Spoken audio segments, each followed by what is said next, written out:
Hi there. Let's talk about attachment styles today. You know, it's so amazing how many books on relationships there are out there. And I pretty much read all of them. And so, one of the ones that I have found most informative was attachment styles. It's called Attach. And it's a beautiful theory. So attachment style theory came about in the 60s, right? And it's an amazing theory to understand yourself when you're in a relationship and why you are attracted to certain people and why you attach to certain people in your life. And I've been curious about this actually my whole life. I used to ask questions to myself. Why is that person why do I just love to be with that person? And why does that person repel me? Why do I not want to be with that person? They seem fine. So I was always inquiring and asking these questions. And then I finally, started reading about it and just enlightened my whole life. I get this question all the time from women who I work with. Why is it that I'm so attracted to someone, this particular person that I'm dating, or this particular person that I'm talking to on an online dating site. There's such an attraction there, but I know he's not good for me. I know that he's saying things that aren't so great, but then I kind of sabotage myself, and then then it goes from there, and they can see that they're doing it from the outside, but they can't help themselves because their attachment style kicks in. And this again is one of the many things that we do on a subconscious level because of unconscious, deep rooted patterning that we've inherited and that we have developed since childhood from our parents. So I was having a conversation with a girlfriend the other day, and she just broke up with a boyfriend. And I really try to, not offer any opinion unless something is asked. And she mentioned that another one of our friends said something wise. And the wise thing that she said, in her opinion, was that when you find a nice guy, because when you've been used to not nice guys, not being treated nice, and then you find a nice guy and he shows up, you're going to feel uncomfortable. And I thought to myself, that's an interesting way of looking at it. However, you see, until we've done our work, we're always going to attach to the thing we know, whether we like it or not, because we haven't cleared all of our love blocks, right? We haven't cleared all of the blocks and all of the misconceptions that we have around love.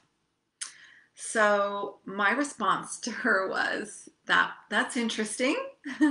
That's one way of looking at it. However, what you need to ask yourself when you are attracted to somebody and you have a conversation with them, if they're not, triggering you and there's no red flags, you need to ask yourself some specific questions around what it is you want in your relationship. So that's really important, and that's something that we really do hone in on in the masterclass and in the passion protocol. And we really get into the work of trying to clear all of the love blocks that we have and how to heal and how to transform our love lives.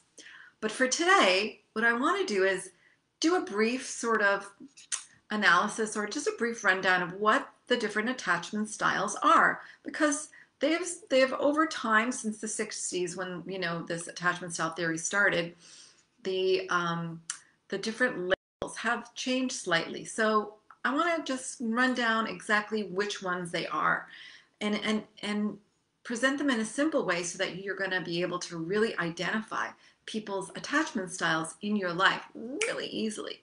So let's first of all look at the secure attacher.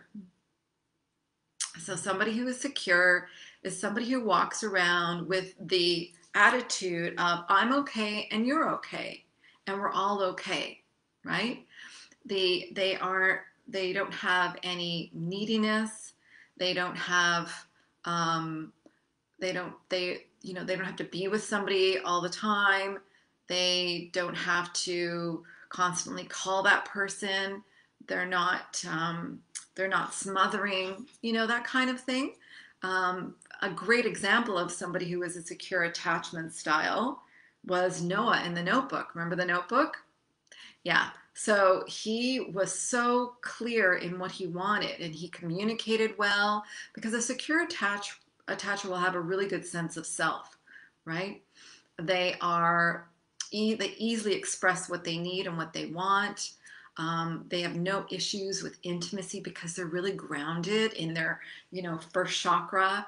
And when things don't work out for a secure attacher, they accept that it was just not meant to be. They don't hold on. They don't lament. They don't torture themselves for a long time. Sure, they go through grief, but they know that they'll survive and they'll be able to work through whatever disappointments they have in themselves and move on. Just like that. That is a secure attacher. That's somebody you always want in your life. That's somebody you want to really have in your life as a partner. That's the goal, right?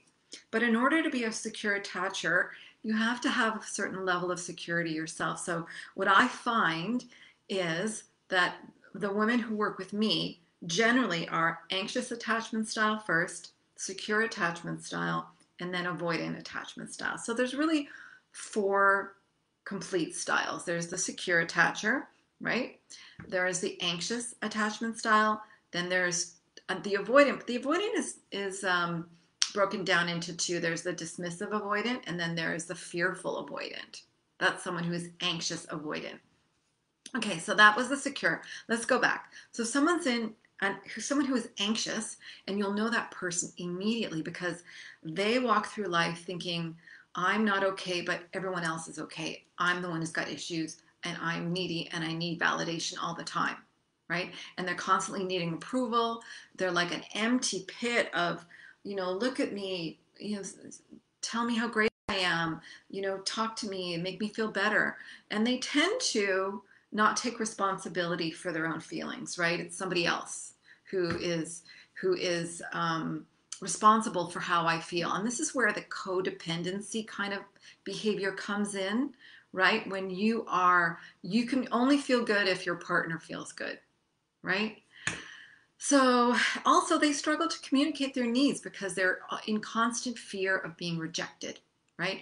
And they also use a lot of passive aggressive tactics. So with most women being anxious attachment style, that's why we develop passive aggressive behavior, right? Because we're so fearful of just saying what we need. And I say this from my personal point of view is because if you heard me yesterday, I turned into an anxious attachment style after being secure most of my life. And so, we're in constant fear of being rejected. So we're going to try to, maneuver around getting what we want. And we do this by passive aggressive behavior, which is never a great thing. It's manipulative. And you don't always get what you want when you're using passive aggressive behavior. And it just prolongs that sense of neediness. Okay? And anxious attachment style also use sex to manipulate. That's that. So the avoidant, as we know, avoidants are, we know this statistically, it's been talked about. Anybody who's online, the majority of people who are online dating are avoidants. They don't want to actually meet people face to face. So this is their way of, in such a removed way, trying to find some sort of companionship, right? So just keep that in mind when you go online dating. It is just the way it is. That's a platform for safety for people who are more avoidant, right? Let's talk about avoidance. So, avoidant dismissive attacher is somebody who says, I'm okay, but you're not okay. Okay. Everybody around them has got issues, but they don't, right? You know those people, right? They're very critical. They believe that they don't need to be in a relationship. It's not something that they need. They like to be independent. And somebody who's anxious will totally repel them. They'll just not want to be around you because it's like too much.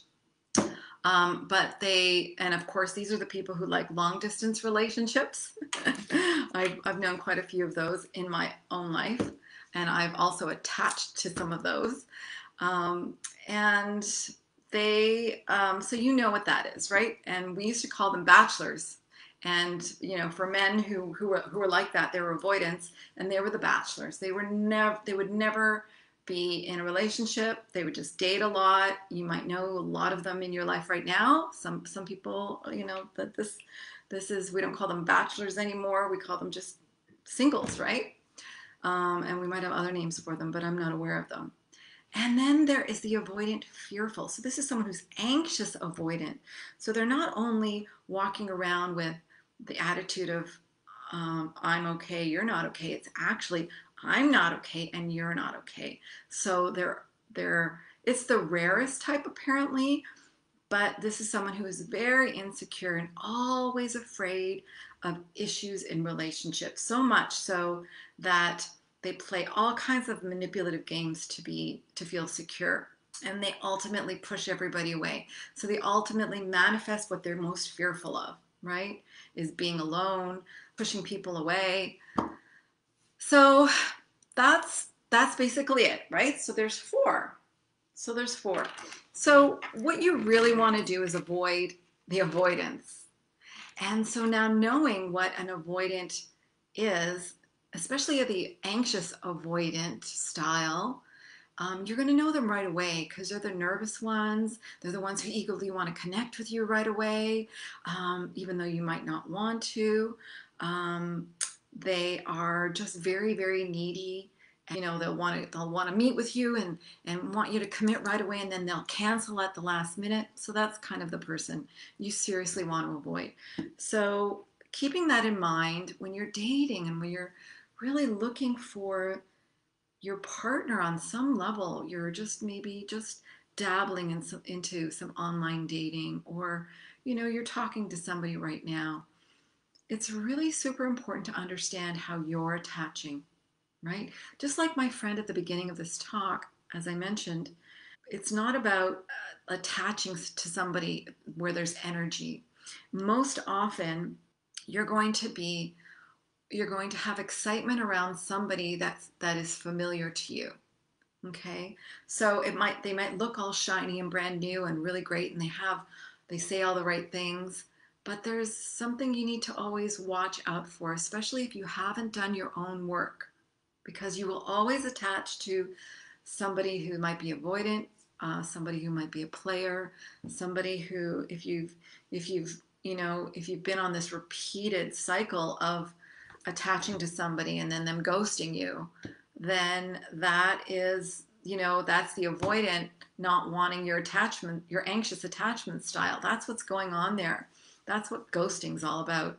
You need to decide that if you want to attach to like a Noah in the Notebook, somebody who's secure, who treats you with respect, who knows that you're okay and sees themselves as okay, then you need to be okay within yourself. You need to do that work to heal all the heartbreak, heal the trauma, heal from past, heartbreaks, and also forgiveness. It's a whole process of forgiveness that you have to go through. How you attach and understanding how to break that heart armor that you're carrying around with you all the time.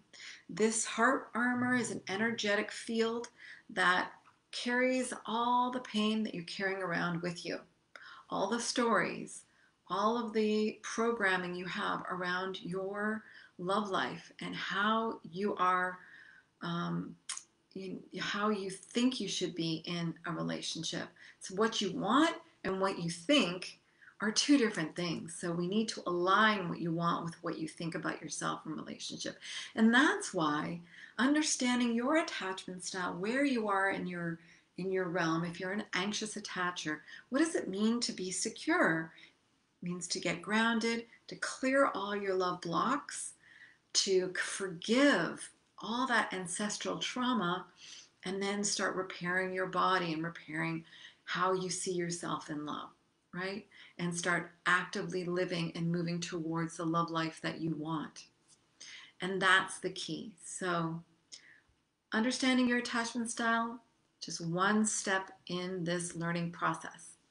So decide which one you are and decide how to work towards becoming more secure in your life so you can start gathering more secure people in your life. You're going to find when you start doing the work and you start shifting out of your anxious attachment style, you're going to start attracting more consciously secure people in your life.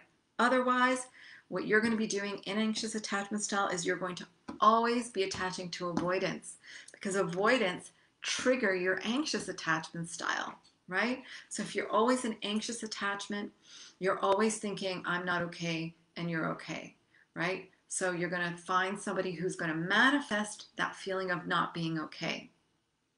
That's how it works. Okay, so that's attachment style theory for you in like 101. And I'm looking forward to seeing you next time. Have a wonderful day. Bye.